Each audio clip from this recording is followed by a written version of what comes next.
Imagine this. Europe is burning, cities in ruins, people lining up for bread.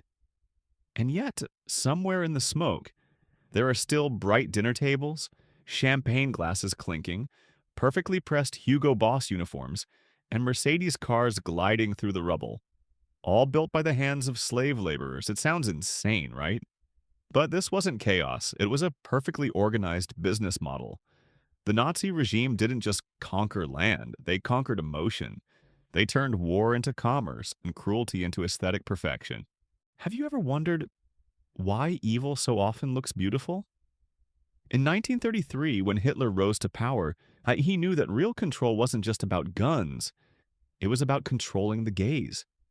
Every uniform, every rally, every poster was designed like art. Beauty replaced reason, fashion became a weapon, and soldiers became symbols. Those black SS uniforms weren't just clothes, and they were psychology stitched into fabric. There's a Stanford study that says people are 3 times more likely to trust someone well-dressed. Think about that. If you look right, you can make the world stop asking questions. And that's exactly what the Nazis mastered. But behind all that elegance was an industry built on suffering. Hugo Boss, yes, the same name still around today, made uniforms for the Nazi elite sewn by forced laborers. Mercedes-Benz built armored limousines for Hitler's officers, rolling theaters of dominance, and IG Farben, the chemical giant, produced fuel, rubber, and Zyklon B, the gas used in concentration camps. The same company that made tires for tanks made poison for people.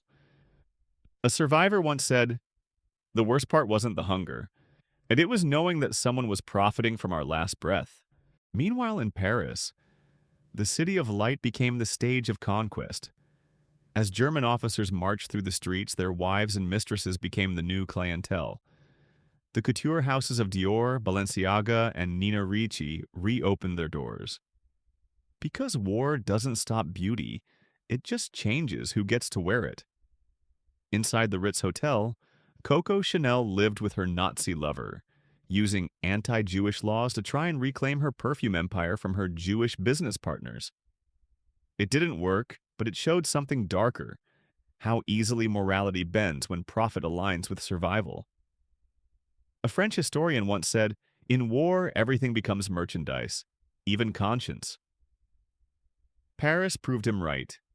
The city stayed glamorous, but only by selling its soul to power.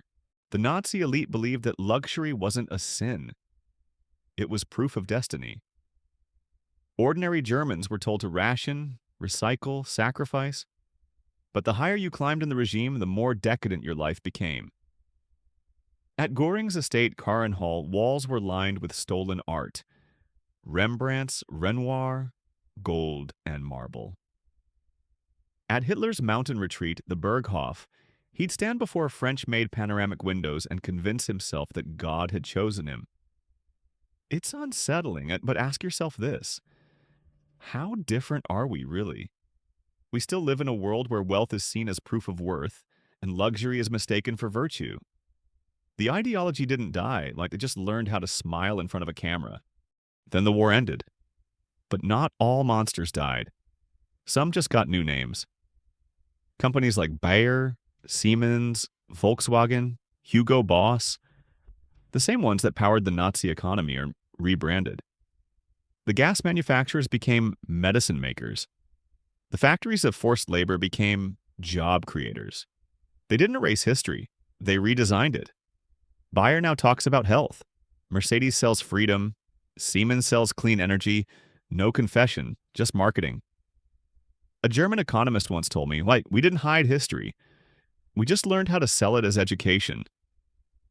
And maybe that's the scariest truth. The world doesn't punish evil, it restructures it. The war ended, but the business of illusion carried on. Today, we don't see fascism. We see branding. No propaganda, just PR. No uniforms, just suits and hoodies. But the formula hasn't changed. Make cruelty look beautiful, and people will accept it. I once spoke to a young woman working in a garment factory in Southeast Asia. She sews handbags for luxury brands. She told me, every time I see that bag in a magazine, I wonder if the person holding it can hear the sound of my sewing machine. That sound, it's the same echo from 80 years ago. Only now it's drowned out by music and marketing. We call it the supply chain, but it's just a modern word for exploitation, polished and silent. History never repeats itself exactly, but marketing does. The true power of evil has never been its violence, but its ability to look good doing it. If you can make evil look elegant, you can make the world forgive it. And maybe that's the lesson here. The real victory isn't in war, but in awareness. In choosing to see beyond the shine and asking the simplest question of all, what's the price of this beauty?